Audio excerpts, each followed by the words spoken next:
Okay, so picked up a 3/4 inch Willwood. I had the 1 inch right here, but the pedal pressure would be too firm for my liking. So they are pretty much the exact same length. Now I'm going to have the line run off the top there. I thought it was going to be too long. I thought the line had to come off the back, so I thought it was going to be too long so that I wouldn't be able to, I would have had to cut the strut tower in order for that line to make it through. But we're good on that. The issue now is there's a 90-degree difference in the bolt pattern, so I'm going to have to figure out how to mount that. Also, I'm having trouble getting it through the firewall because when I try to put it in, the back end keeps on hitting the strut tower because it's so close and I can't push the damn thing in. They're the exact same diameter, which is good, but for some reason it won't go in, so I'll try to finagle that. But we're looking good for this. I still have to extend this about, I don't know, 4 inches and then hook it up, hopefully just to the stock clutch pedal. The pivot point, I don't know if it's going to be right or wrong, but basically it'll look like, I don't know, that when I'm done, and that'll bolt up to the clutch pedal. If the pivot point is not the right spot, so it doesn't get enough travel, which it probably won't because the stock, I don't know, then I'm going to have to take out the clutch pedal and weld a different location bracket on there, but we'll see. I should be okay. Never mind, I'm an idiot. You may have caught on to that, but that's the brake master cylinder. Clutch master cylinder is itty bitty. So now you can see the issue. It's not one thing, it's another. Almost got that through. I need to cut out a serious amount there. I don't know what I'm going to do. I guess I'll take that slice in there and see. I'll show you why it's a big deal. So those of you doing this swap or wanting to do this swap, you can see it's not very straightforward. Maybe if you go in automatic it'd be easier. But look at how much room is up there. When you get to the top, which is where I need to be, I mean there's, oops, 1/2 inch, 3/4 of an inch. Maybe because it has to be further over than you think it does. Oh, geez. We'll see. Son of a bitch. Success. Had to cut a big ugly hole. I'll clean that up later, but you can see it slides right in there.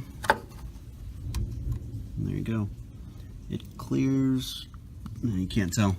It clears the spring by about 1/2 inch.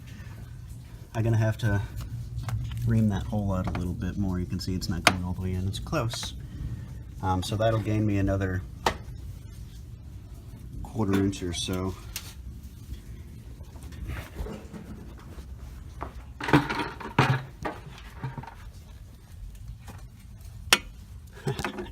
That's funny looking. Come on, focus for me. There you go. You can see how close that is. But there we go. Right about there is the difference. But I'm gonna gain another 1/4 inch, so it'll clear. And I have those aftermarket springs, which are narrower than that. So once I take those off to put those new springs on, I'll go ahead and clean this up and cap it. But for now, I'm leaving it.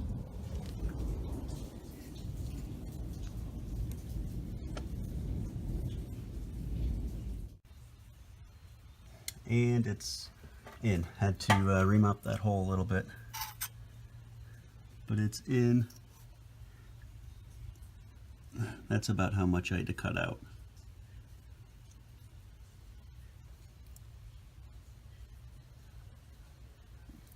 But now it's in.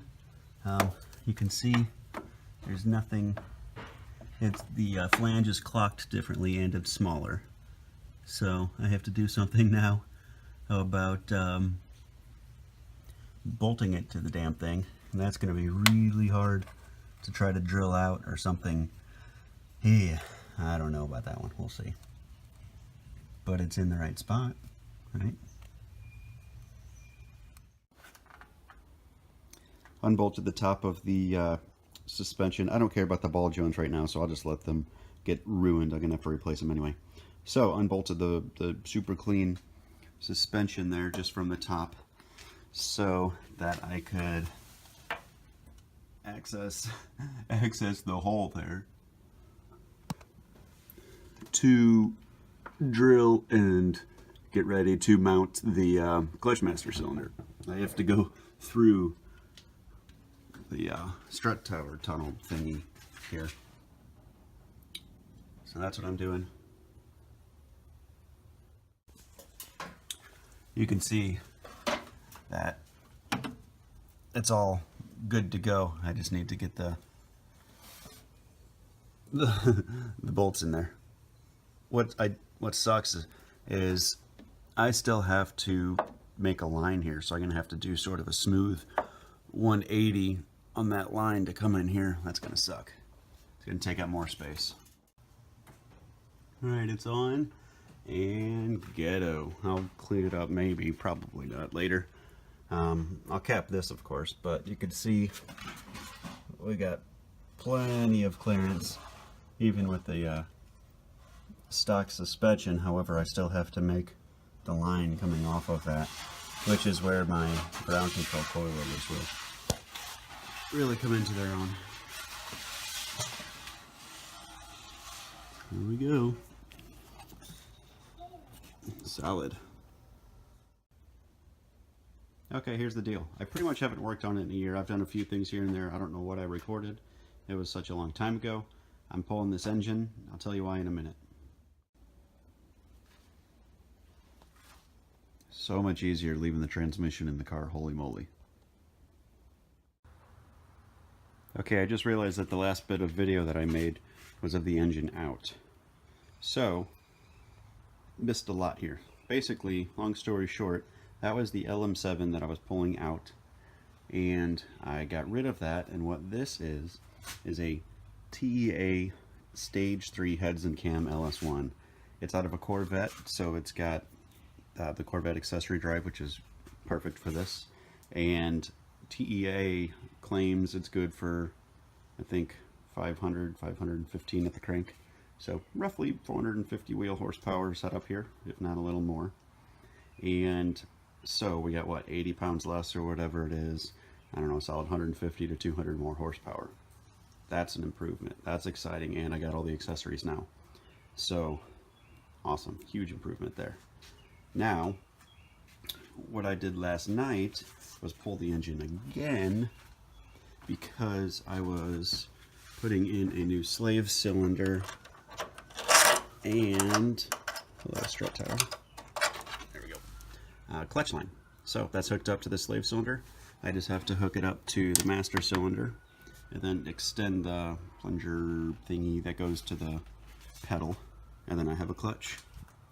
And here's the old slave cylinder. Yuck.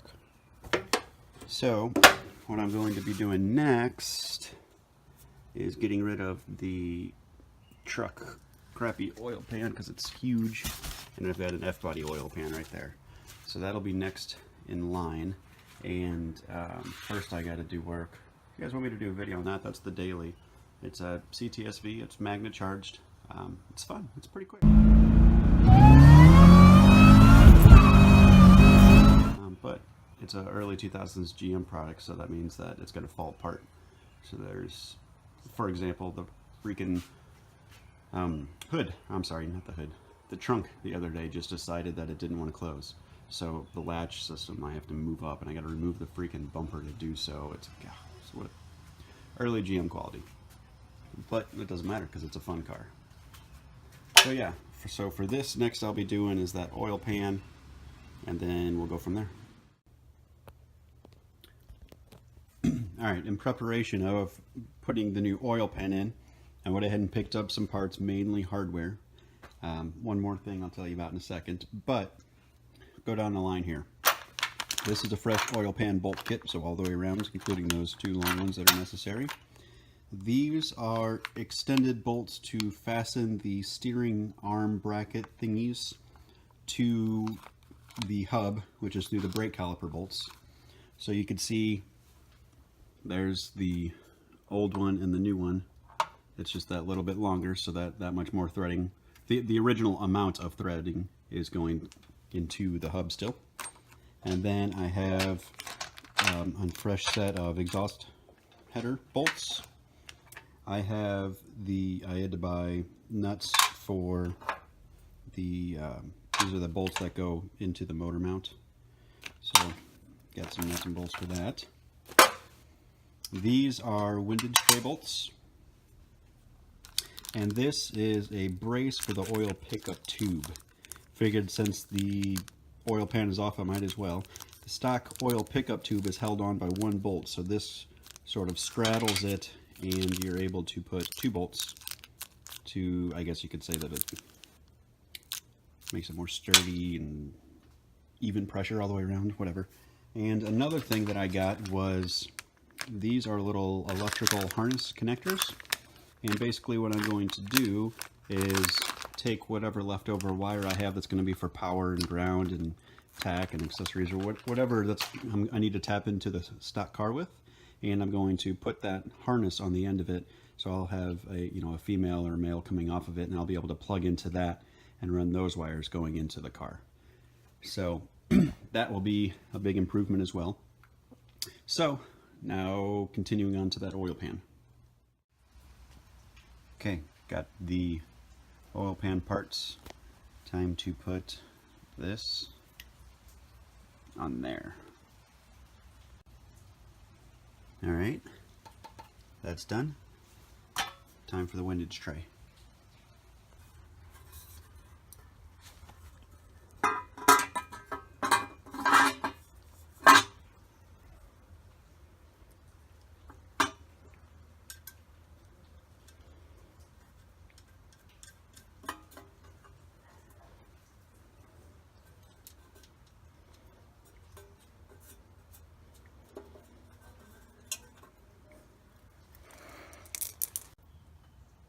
Done. Now it's time for the pickup tube, which I have this little brace to go around there. Pickup tube in. You can see the brace.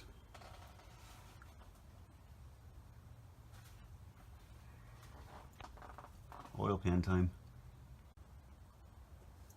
Oil pan's on. Got the ground clearance back.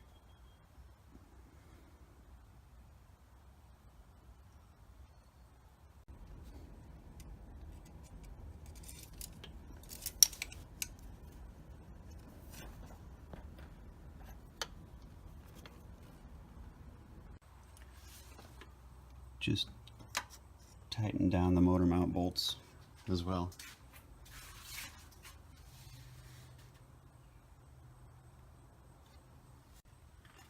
Also, just had to notch out that little area right there so the steering shaft can come through the firewall and down to the steering rack.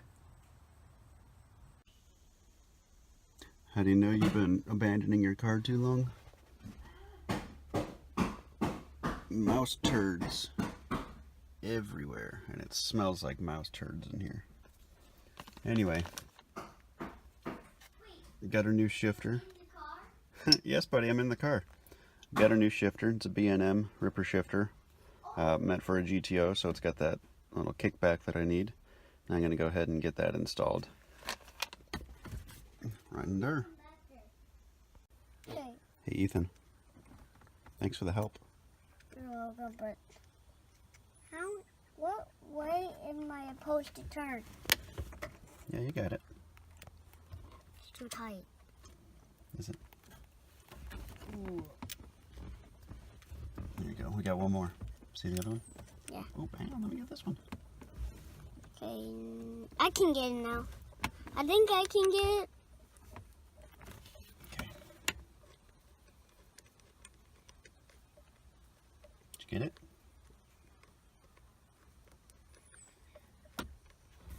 think you got it. Pull it up. There you go. Well, once I would have gotten this in using the other base plate, it would have been in the absolute perfect spot. First, you have to say hi, guys. Oh, I'm sorry. Hi, guys. But it's not going to work because it's going to hit that. Bummer. Alright. Alright, now it's time to start working on the brakes.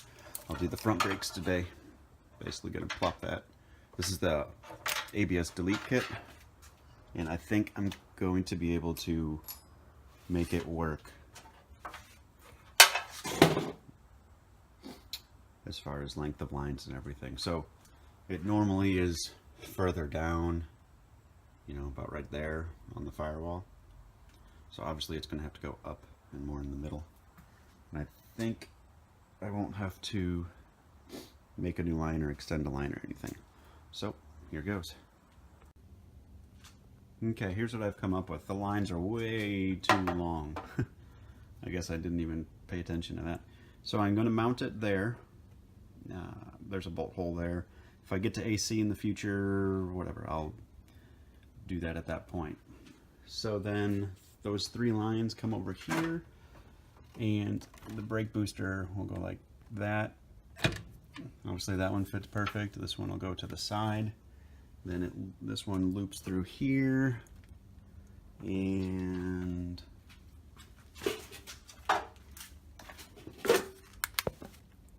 see it right there. Today I also stripped out all of the stock brake lines and the ABS sensor. It was all still gunked up on there. I bought a steel braided line that goes from there to the back here, to that tab. And then I bought replacement hard lines that go from this back tab to here, sort of loop around the shock. And then I bought steel braided lines that go from there to the caliper. And I got that coming for all 4 corners, so it'll be all steel braided lines in the front and the rear. I don't think there's going to be anything rubber actually, because I'm going to be, after this, I'm going to be making 2 brake lines. I got a spool of brake line coming with the fittings, and these are going to go down, and I'm going to make new brake lines all the way back. So there will not be any rubber in my brake lines anymore. You can see how gigantic this line is. Right now I've just got it looped, and it's going there. I might shorten it, but just to get it going. I mean, there's nothing wrong with it, it's just kind of ugly. So now it's just waiting on the rest of it, and then I'll solidify where everything goes. I'll fasten it up and stuff. But it's shaping up. Progress. Okay. You can see I got the brake lines.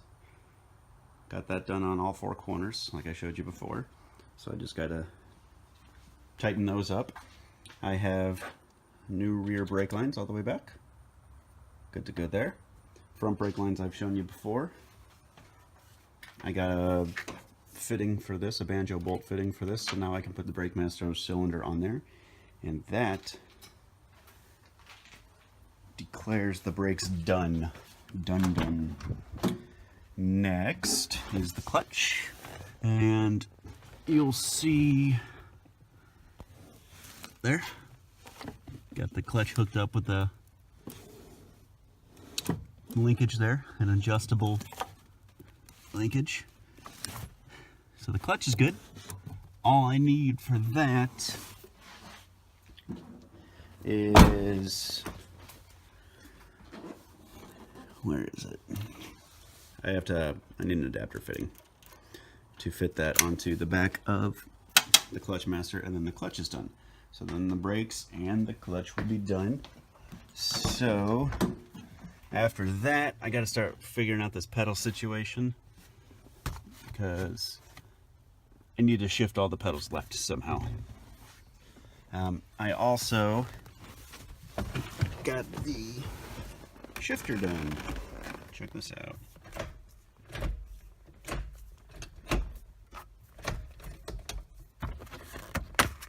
So I got a short throw shifter, and I ended up just making my own arm coming off of it to kick back on the right spot.